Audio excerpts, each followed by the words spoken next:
Jonathan Harker's journal, the 5th of May. I must have been asleep. For certainly, if I had been fully awake, I must have noticed the approach to such a remarkable place. In the gloom, the courtyard looked of considerable size, and as several dark ways led from it under great round arches, it perhaps seemed bigger than it really is. I have not yet been able to see it by daylight. When the calèche stopped, the driver jumped down and held out his hand to assist me to alight. Again, I could not but notice his prodigious strength. His hand actually seemed like a steel vice that could have crushed mine if he had chosen. Then he took out my traps and placed them on the ground beside me, as I stood close to a great door, old and studded with large iron nails, and set in a projecting doorway of massive stone. I could see, even in the dim light, that the stone was massively carved, but that the carvings had been much worn by time and weather.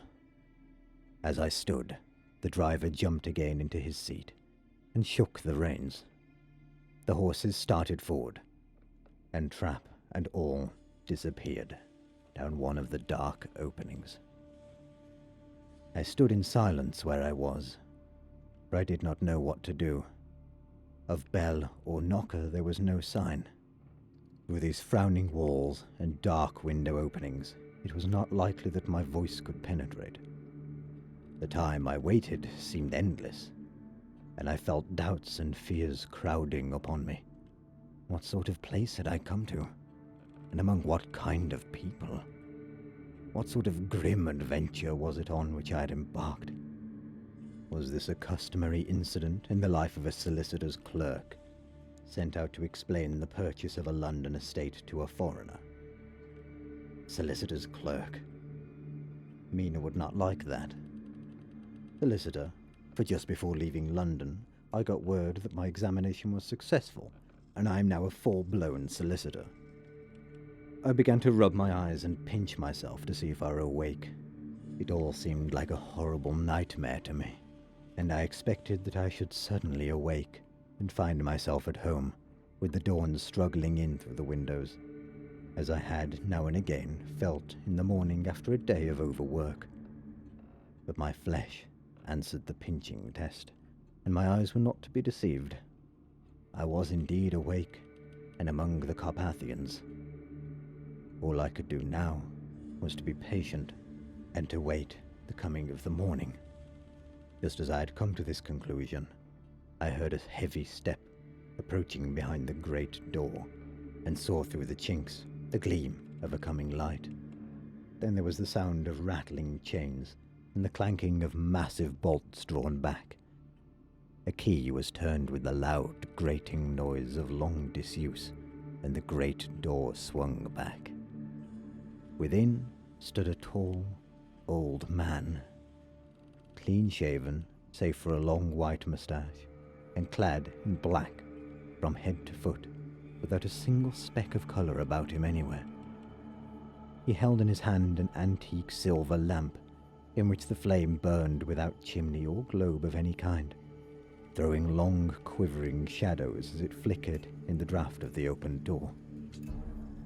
The old man motioned me in with his right hand, with a courtly gesture, saying in excellent English, but with a strange intonation, "Welcome to my house.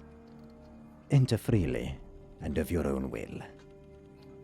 He made no motion of stepping to meet me, but stood like a statue, as though his gesture of welcome had fixed him into stone.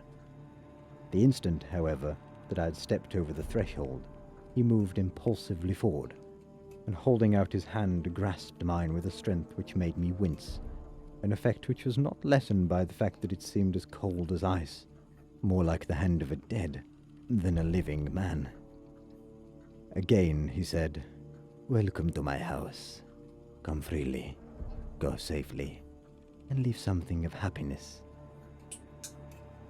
Come freely, go safely, and leave something of the happiness you bring." The strength of the handshake was so much akin to that which I had noticed in the driver, whose face I had not seen, that for a moment I doubted if it were not the same person to whom I was speaking. So to make sure, I said interrogatively, "Count Dracula?" He bowed in a courtly way as he replied, "I am Dracula, and I bid you welcome, Mr. Harker, to my house. Come in, the night air is chill, and you must need to eat and rest." As he was speaking, he put the lamp on a bracket on the wall, and stepping out, took my luggage. He had carried it in before I could forestall him. I protested, but he insisted. "Nay, sir, you are my guest. It is late and my people are not available. Let me see to your comfort myself." He insisted on carrying my traps along the passage, and then up a great winding stair, and along another great passage, on whose stone floor our steps rang heavily. At the end of this he threw open a heavy door, and I rejoiced to see within a well-lit room, in which a table was spread for supper, and on whose mighty hearth a great fire of logs flamed and flared. The Count halted, putting down my bags, closed the door, and crossing the room, opened another door, which led into a small octagonal room, lit by a single lamp, and seemingly without a window of any sort. Passing through this, he opened another door, and motioned me to enter. It was a welcome sight, for here was a great bedroom, well lighted and warmed with another log fire, which sent a hollow roar up the wide chimney. The Count himself left my luggage inside and withdrew, saying before he closed the door, "You will need, after your journey, to refresh yourself by making your toilet. I trust you will find all you wish. When you are ready, come into the other room, where you will find your supper prepared." The light and warmth and the Count's courteous welcome seemed to have dissipated all my doubts and fears. Having then reached my normal state, I discovered that I was half famished with hunger, so making a hasty toilet, I went into the other room.